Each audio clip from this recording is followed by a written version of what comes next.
वालेकुम, welcome to another part of WPPF। इस part में हम इसकी जो कैलकुलेशन है और जो कंप्लायंस रिपोर्ट है कि अगर हमें नोटिस रिसीव हो या एक कंपनी है उस पर अप्लीकेबल था WPPF, उसने पैसे डिस्ट्रीब्यूट कर दिए हैं, अब उसने कंप्लायंस रिपोर्ट क्या जमा करवानी है। ठीक है, एक तो चीज़ें कंफर्म है कि WPPF एक सेपरेट एंटिटी क्रिएट करना होती है आपने, और उसका ऑडिट भी करवाना होता है। ठीक है, उसके ऑडिटेड अकाउंट्स के साथ आपने ये कंप्लायंस रिपोर्ट भी भेजनी होती है।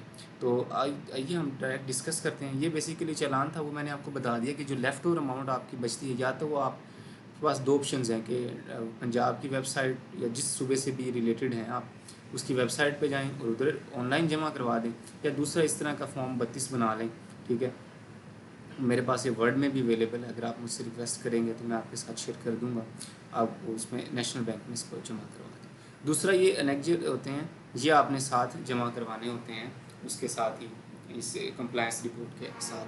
ठीक है, तो ये एनेक्जर्स मैंने एक्सेल में कन्वर्ट करके एक वर्किंग बनाई हुई है ताकि फ़ायदे और लिंक्स वगैरह लगाए हों उसके। अब चीज़ें जो है ना खुद ब खुद अपडेट हो जाती हैं, तो हम डायरेक्ट उस वर्किंग पे चलते हैं। तो ये इसकी वर्किंग है। लेट्स सपोज एक कंपनी है ABC प्राइवेट लिमिटेड। ठीक है, 30 जून 2024 के हम उसकी जमा करवाने जा रहे हैं कंप्लायंस रिपोर्ट। मैं अज्यूम कर रहा हूँ कि उसका जो 5% बनता था वो 10 मिलियन बनता था प्रॉफिट का। ठीक है, मतलब इसका प्रॉफिट अगर हम कितना था वो देखें तो इसका प्रॉफिट था 200 मिलियन का प्रॉफिट था। उसका 5% जो 10 मिलियन है वो उन्होंने वर्कर्स को तकसीम करने का इरादा किया। ठीक है, अब वो किसी भी वजह से ना पैसे पूरे जो है ना टाइम पे ट्रांसफ़र नहीं कर सके, तो उन पे जो फाइनेंशियल चार्जेस लगे, जो अभी हमने डिस्कस किया है कि जो कि हायर ऑफ होगा बैंक रेट प्लस 2.5% या 75% ऑफ डिविडेंड डिक्लेयरिंग रेट, उन दोनों में से जो भी हायर रेट है उसका वो आप प्रॉफिट बना, वो लेट्स सपोज 25 लाख थे, तो बेसिकली आपने 12.5 मिलियन जो है वो वर्कर्स में डिस्ट्रीब्यूट करना है। ठीक है, अब देखें इसका यूनिट रेट होता है 10 रुपये, इसकी फेस वैल्यू ये लॉ में लिखा हुआ है। ठीक है, और टोटल यूनिट्स जो है वो इस तरह से निकले हैं, ये 1240। ये कैसे निकले हैं, इसलिए मैंने आपको एक्सेल की फाइल में लेके आया हूँ कि इस पर लिंक्स लगे हुए हैं। जैसे देखें, जो कैटेगरी ए है उसके लेट्स सपोज वर्कर थे 290। ठीक है, मतलब हमने HR से शीटें ली, उसमें 290 वर्कर थे। कैटेगरी ए क्या थी कि जिनकी सैलरी मिनिमम वेज तक थी, 290। कैटेगरी बी जिनकी सैलरी मिनिमम वेज प्लस 5000 आप इसमें शामिल कर लें उस तक थी, लेट्स सपोज वो 37,000 थे, वो 25 लोग थे। ठीक है, और जो लोग हेड ऑफिस में बड़े लोग जो थे काम करते थे, सी है, जिनकी सैलरी 37,000 से भी ज़्यादा थी, वो 30 लोग थे। ठीक है, तो टोटल ये तकरीबन 345 लोग बनते हैं। ठीक है, तो इन 345 के हिसाब से जो इनके इंटाइटलमेंट यूनिट्स हैं वो आपको मैं बताता हूँ किस तरह से हमने इसको निकाला है। जैसे कि देखें 290 आपने इसको जस्ट मल्टीप्लाई कर देना है इसकी रेशो के साथ। ठीक है, मैंने आपको बताया था ना कि जो कैटेगरी ए होगी उसको 4 टाइम्स मिलेगा।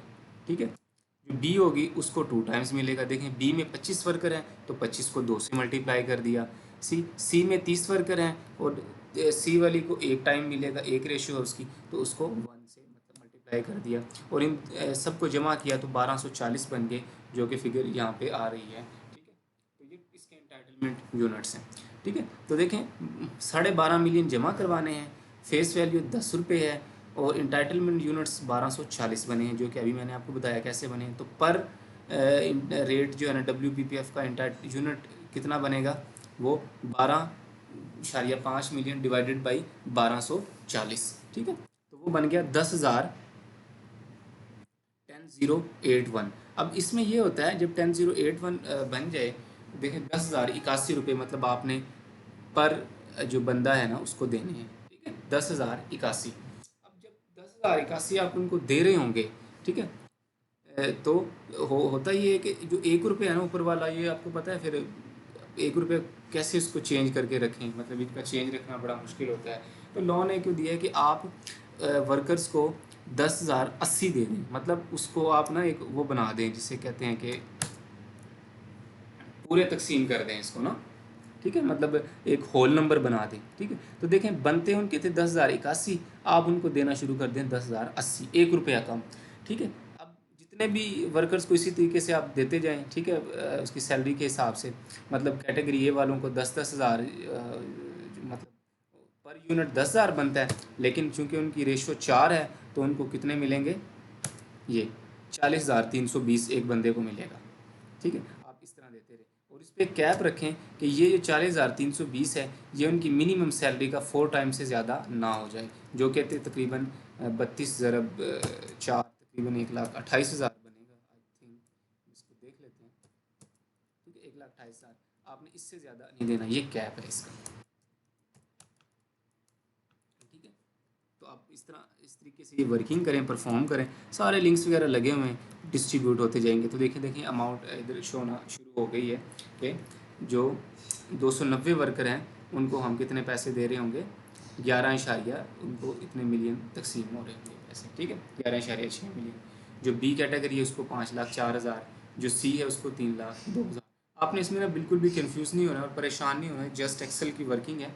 और जिस तरीके से मैंने आपको समझाया होपफुली आपको समझ आई होंगी चीज़ें, बड़ी बेसिक वर्किंग है, आप मेरे से रिक्वेस्ट करके भी ये वर्किंग ले सकते हैं। ठीक है, तो ये आपने उनकी देखें WPPF की अमाउंट बनती थी उतनी ही आपने उनको जमा करवा दी। ठीक है, अब इसमें ये होता है कि कुछ वर्कर्स मतलब किसी वजह से लेने ना आए या उनका कोई मसला हो, छोड़ के चले गए हों, वो अमाउंट और जो कुछ आपकी रह जाती है, मतलब देखें आपने जमा करवाने थे 12.5 मिलियन।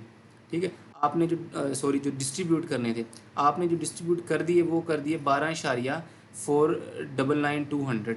ठीक है, तो बाकी जो 800 रुपये बचे हैं या और कोई अमाउंट बची है जो कि वर्कर लेने नहीं आए, किसी वजह से नहीं ले सके, तो वो आपने क्या करना है, वो आपने जो कि remaining amount deposited into WPPF trust fund account provincial authority का, जो मैंने आपको बताया कि या तो चलान के ज़रिए जमा करवा दें या वेबसाइट पे पेमेंट कर दें, इसकी लेफ़्ट ओवर अमाउंट की आपने पेमेंट कर देना। ठीक है जी, ये इसका टॉप स्केजुअल था। उसके बाद इसका ये साथ फॉर्म लगाया हुआ है।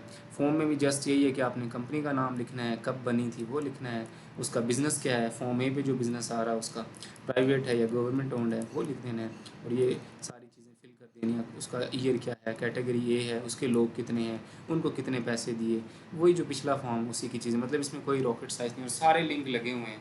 जस्ट आपने पहला फॉर्म बस फिल करना है, अच्छे तरीके से वर्किंग करनी है, उसके बाद सब कुछ होगा। ठीक है जी, उसके बाद जी कैटेगरीज़ की आ गई। कैटेगरी ए में इतने वर्कर थे, उनको इतने इतने पैसे दिए हमने। ये सारी चीज़ें ना आपने प्रिंट करके साइन स्टैम्प करवा के ट्रस्टी से, बोर्ड वालों से जो जमा करवानी होती है।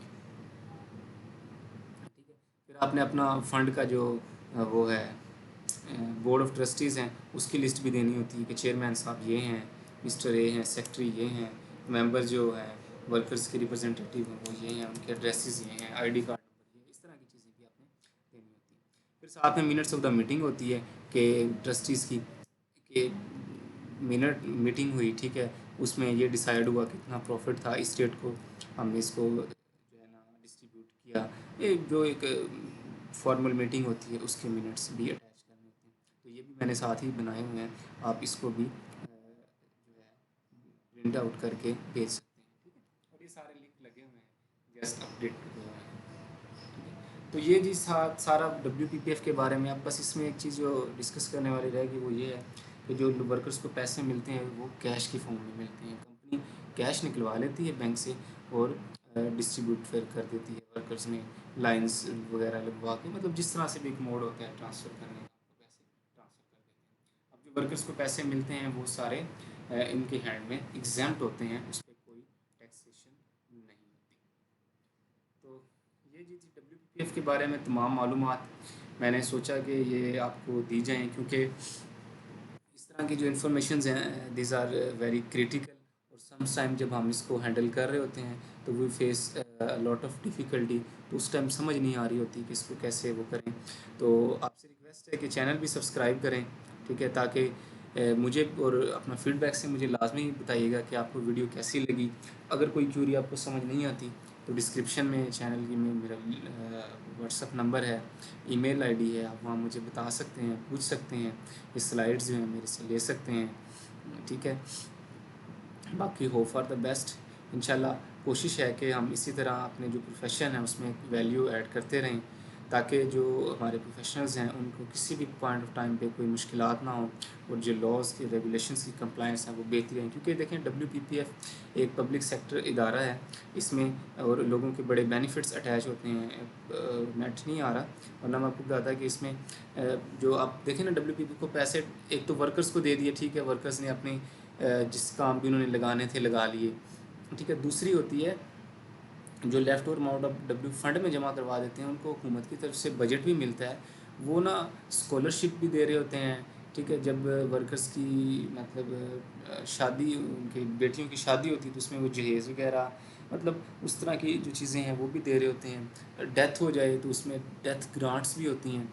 तो सारी ये चीज़ें वर्कर्स के राइट को प्रोटेक्ट करने के लिए और एक वेलफेयर स्टेट का जो है नाम है उसको प्रमोट करने के लिए सारी चीज़ें हैं। तो ये बड़ी बेनिफिट की चीज़ें हैं वर्कर्स के लिए, और पाकिस्तान के लॉज में हैं, आइन का हिस्सा हैं, कानून का हिस्सा हैं। तो एक being professional we should all now about these regulations, these provisions, ताकि हम एक अप टू डेट रहें और लॉ की जो कंप्लायंस है वो बेहतरीन तरीके से कर सकें। आज के लिए इतना ही मेरी तरफ से। इस टॉपिक के लिए आई थिंक कंप्लीटेड हैं सारी प्रोविजंस, सारी जो भी बातें बताने वाली थी। स्टिल अगर आपको कोई क्वेश्चन हो, कोई बात पूछनी हो तो आप मुझे ज़रूर पूछ सकते हैं। ओके जी, अल्लाह हाफिज़, थैंक यू।